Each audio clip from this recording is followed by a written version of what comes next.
عقیقہ کی محفل ہے، اور ہم سب جانتے ہیں کہ عقیقہ ہمارے نبی صلی اللہ علیہ وسلم کی ایک پیاری سنت ہے۔ مسلمانوں، عقیقہ ایک بچے کا حق ہے، لیکن اپنے دماغ کو کھول کر میری باتوں کو سنیں کہ آج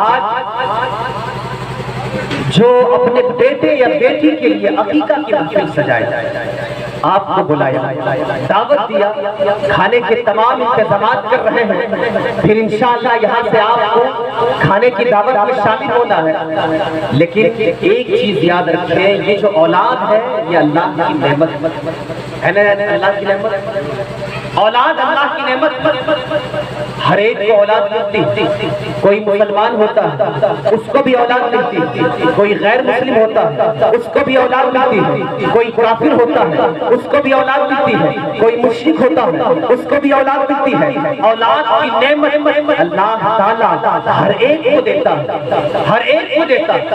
صرف دنیا میں آئی تھنک مجھے ایسا لگتا ہے کہ 90% لوگوں کو اللہ تعالیٰ اولاد کی نعمت سے نوازتا ہے، 99% اللہ تعالیٰ اولاد کی نعمت سے نوازتا ہے۔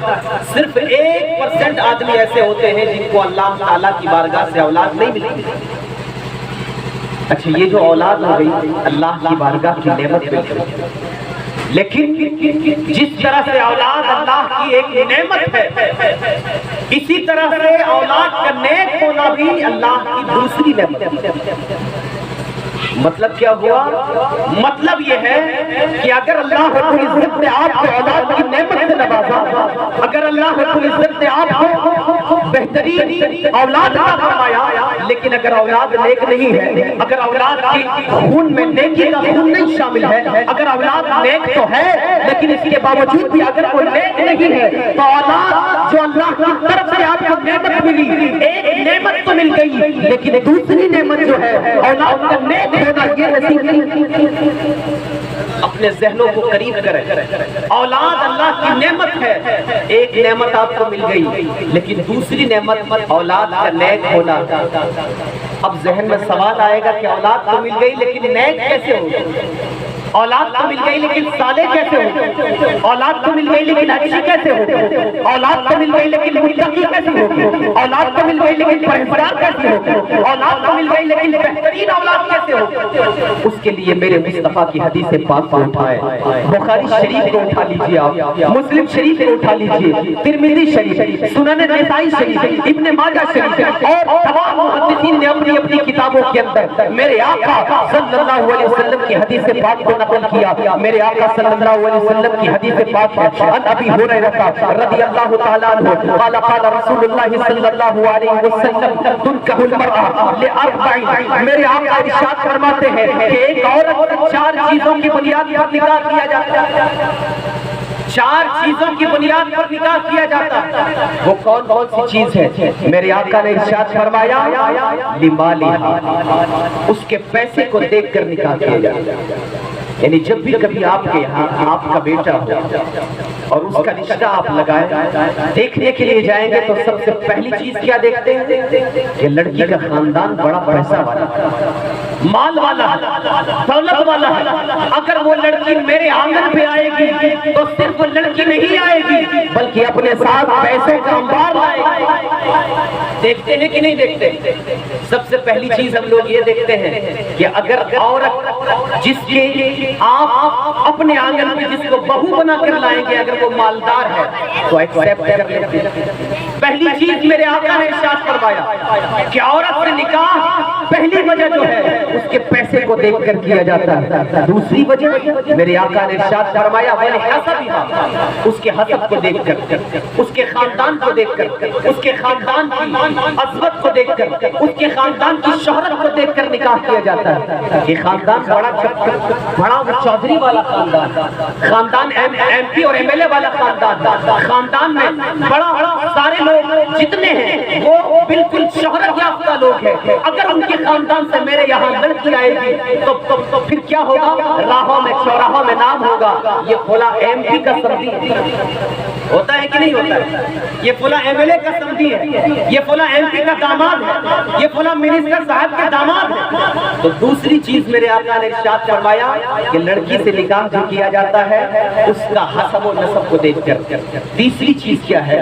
آقا ارشاد فرماتے تیسری چیز ولی جمالہا، اس کے حسن کو دیکھ کر نکاح کیا جاتا ہے، اس کی خوبصورتی کو دیکھ کر نکاح کیا جاتا ہے۔ یعنی یہ دیکھتے ہیں کہ اگر لڑکی خوبصورت ہے تو چلو بہو بنا لیں گے، اس لیے کہ اگر یہ میرے آنگن پہ آئے گی تو فقط یہ لڑکی نہیں آئے گی بلکہ اپنے ساتھ حسن کے انوار کو لائے گی، اور لوگ دیکھ کر فخر کرتے ہوئے محسوس کریں گے اور کہیں گے دیکھو یہ اس کی فلانا کی بہو ہے، دیکھو کتنی خوبصورت ہے، ایسا لگتا ہے کہ اس کے آنگن میں چاند۔ میرے آقا نے ارشاد فرمایا کہ لڑکی سے جو نکاح کیا جاتا ہے پہلی وجہ اس کا پیسہ دیکھ کر، دوسری وجہ اس کا خاندان دیکھ کر، تیسری وجہ اس کی خوبصورتی کو دیکھ کر۔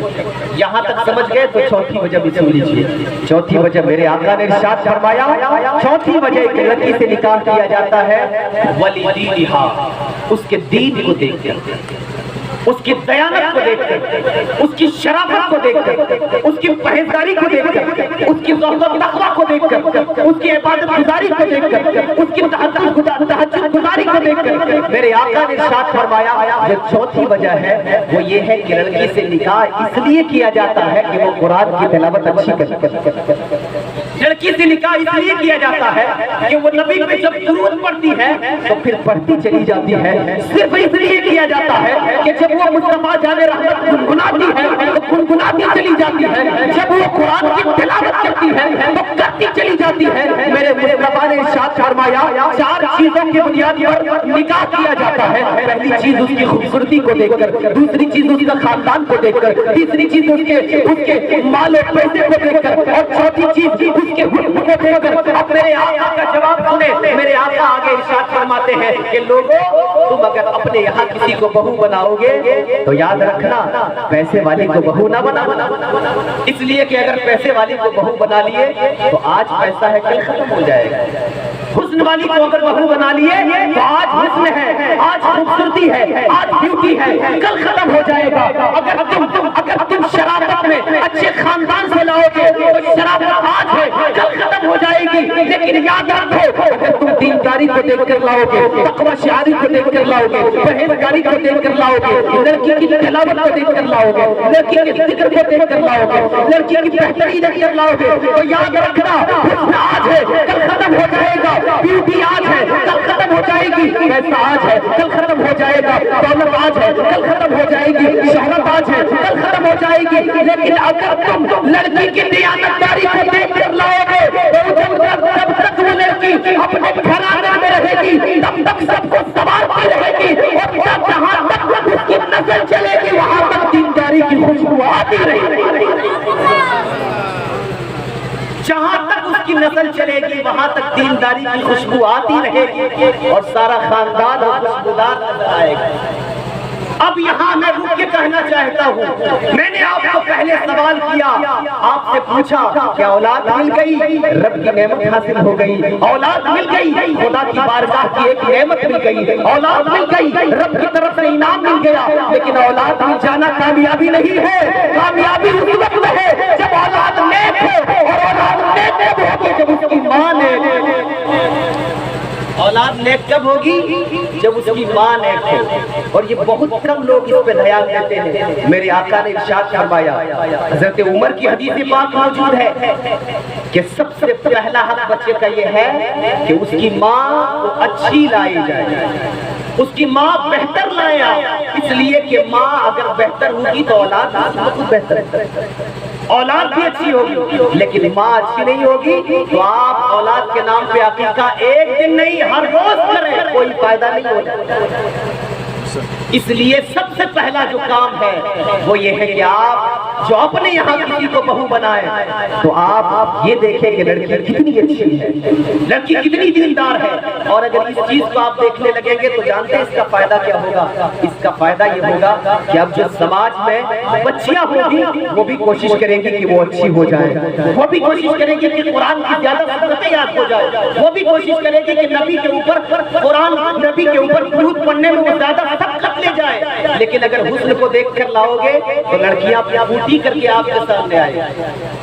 اگر تم خوبصورتی کو دیکھ کے لاؤ گے تو لڑکیاں اپنے چہرے کو اس طرح سے میک اپ کے ساتھ کر کے آپ کے سامنے آئے گی کہ آپ کو پہچاننا مشکل ہو جائے گا. جب شادی کے بعد آپ کے آنگن میں آئے گی تو آپ کو سمجھ میں نہیں آئے گا کہ یہ وہی لڑکی ہے جس کو میں نے دیکھا تھا یا آج میرے آنگن پہ کوئی اور آ گیا. تو دینداری کو دیکھ کر لائیں پہلی چیز. اب ذرا آگے بڑھیں. کیوں دینداری کو دیکھ کر لائیں؟ کیوں دینداری کو دیکھ کر آپ اپنے یہاں کسی لڑکی کو بہو بنائیں گے؟ اس لیے کہ اگر لڑکی دیندار ہوگی تو اس کے یہاں جو بچہ پیدا ہوگا وہ بھی دیندار ہوگا.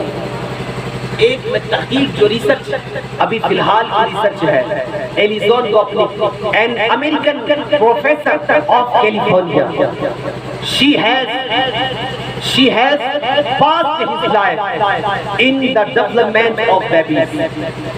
ایک امریکہ کی پروفیسر ہے جس کا نام ہے ایلیزون گوپنک. ایلیزون گوپنک یہ کوئی مسلمان ڈاکٹر نہیں, یہ غیر مسلم ڈاکٹر. اس نے اپنی پوری زندگی صرف اسی کام کا لگا دیا کہ بچوں کی ترقی کس طرح ہوتی ہے, بچے پرورش کس طرح پاتے ہیں, بچے کا ڈیولپمنٹ کیسے ہوتا ہے, بچے کس طرح سے آگے چل کے کیا کیا سیکھتے ہیں, آگے چل کے کیا کیا کرتے ہیں. یہ ساری چیزوں کے اوپر ایلیزون گوپنک نے اپنی پوری زندگی کھپا دی. اور کھپانے کے بعد میں اس کی ریسرچ آپ کو سناتا ہوں. وہ کہتی ہے she writes a baby begins to learn in the womb of the mother. امریکہ کی پروفیسر بتاتی ہے کہ ایک بچہ اپنی ماں کے پیٹ میں سیکھنا شروع کر دیتا. کہے سبحان اللہ. اپنے ماں کے پیٹ میں وہ سیکھنا شروع کر دیتا. میں نے آپ کو کیوں کہا کہ دیندار دیکھ کر لائیں؟ اس لیے کہ اگر ماں کے پیٹ میں بچہ سیکھنا شروع کر دے گا تو اگر ماں کے پیٹ میں بچہ ہوگا اور وہ وہاں سیکھنا شروع کر دے گا اور ماں ہی دیندار نہ ہو, ماں ہی اچھی نہ ہو, وہ کان میں ہیڈ فون ڈالے اور گانا سننے شروع کر دے, وہ سیریل کو دیکھنے میں مست ہو جائے. اب بتائیں اس کے پیٹ میں اگر اس کی کوکھ میں اگر بچہ پرورش پا رہا ہو اور ماں گانا سن رہی ہو تو نئی ریسرچ کیا بتاتی ہے؟ ایلیزون گوپنک کہتی ہے کہ وہی گانا جو اپنے پیٹ میں بچے کو رکھ کر ایک عورت سنے اور پھر وہی بچہ دنیا میں آئے, پھر اسی گانے کو سنائیے آپ, پھر اسی میوزک کو سنائیے آپ. ایلیزون گوپنک کے ریسرچ کے مطابق وہی میوزک جب آپ بچے کو سنائیں گے تو وہ بچہ پہچان جائے گا کہ یہ میوزک میں نے کہیں سنا. وہ بچہ جان جائے گا کہ میں نے یہ گانا اور یہ سانگ کہیں سنا ہے. تو آج کی ریسرچ بتاتی ہے کہ اگر ماں کے پیٹ میں بچہ ہو اور وہ عورت جو کام کرتی ہے بچہ وہیں سے سیکھنا شروع کر دیتا ہے, تو اس کا مطلب یہ ہوا کہ اگر ماں اپنی کوکھ میں بچے کو لے کر قرآن کی تلاوت کر رہی ہو, اگر ماں اپنی کوکھ میں بچے کو لے کر نبی کے اوپر درود پڑھ رہی ہو, اگر ماں اپنے کوکھ میں بچے کو لے کر نبی پہ سلام پڑھ رہی ہو, تو یاد رکھے اگر گانا سنے گی تو بچہ دنیا میں آنے کے بعد گانا سنتا نظر آئے گا. اگر گانا دیکھے گی تو بچہ سن دنیا میں آنے کے بعد گانا دیکھنے کا شوقین ہوگا. لیکن اگر ماں گانا کو چھوڑ کر نعت کو سنے, اگر وہ قرآن کی تلاوت کو سنے, تو جب دنیا میں بچہ آئے گا تو چونکہ ماں کے پیٹ میں رہتے ہوئے ماں قرآن کی تلاوت کر رہی تھی, تو جب دنیا میں بچہ آئے گا وہ بھی قرآن کی تلاوت کرے گا, وہ بھی نبی کے اوپر درود کرے گا, اور جب تک یہ بچہ رہے گا اچھا کام کرتا رہے گا. اس لیے کہ جب یہ ماں کے پیٹ میں تھا اس کی ماں اچھا کام کر رہی تھی. یہ آج کی نئی ریسرچ بتاتی ہے. اور آپ ذرا حضور غوث پاک کی محفل میں آئے, حضور غوث پاک کی مجلس میں آئے تو دیکھیں آپ, جب حضور غوث پاک کی عمر 4-5 سال کی عمر ہوئی تو ان کو مکتب لے جایا گیا, مدرسہ لے جایا گیا, اور لے جانے کے بعد استاد صاحب نے کہا بیٹا پڑھو. اب عبد القادر تھے, کہا بیٹا شروع کرو. اب عبد القادر شروع ہو گئے, پہلا پارہ پڑھ دیا, دوسرا پارہ پڑھ دیا, تیسرا پارہ پڑھ دیا, چوتھا پارہ پڑھ دیا, 5واں 6واں 7واں 8واں 9واں 10واں اس طرح سے پڑھتے چلے گئے. مکمل 17 پارے پڑھ گئے. 17 پارہ. ایک بچہ پہلا دن ہے مدرسے کا, پہلا دن ہے مکتب کا, اور 17 پارے پڑھ گئے. اب استاد بھی حیران ہے, آس پاس کے لوگ بھی حیران ہیں, اور سب ششدر میں ہے,